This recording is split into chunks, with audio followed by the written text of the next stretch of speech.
ndabasuhuje mwebwe mudahwema kudukurikira hano ku Rumuri TV 250.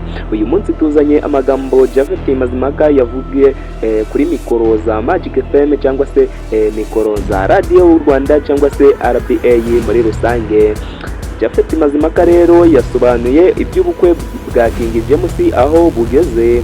Reka turebe video aho igeze bari gutegura ubukwe n'amagambo Japhet Mazimhaka yavuze ngo uko King James ari gutegura ubukwe. Reka dukurikirane video yose turebe uko King James bimeze. Ndaje nuko naje gutoragura ikaramu. Umva nibanga tagira umuntu turimo twajya hano mu mahugurwa none sanze arimo kuba inama itegura ubukwe bwa King James.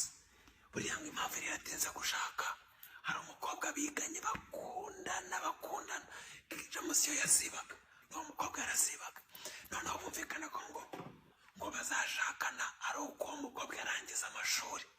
King James aramutegereza Guys, ndagira ngo muri yumviye amakuru Japhet Mazimhaka adutangarije kuri King James.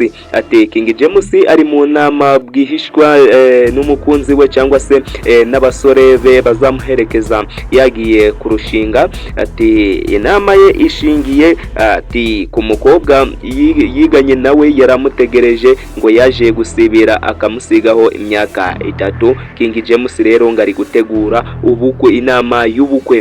Ndagira ngo rero ayo magambo mwayiyumviye hano ku Rumuri TV 250.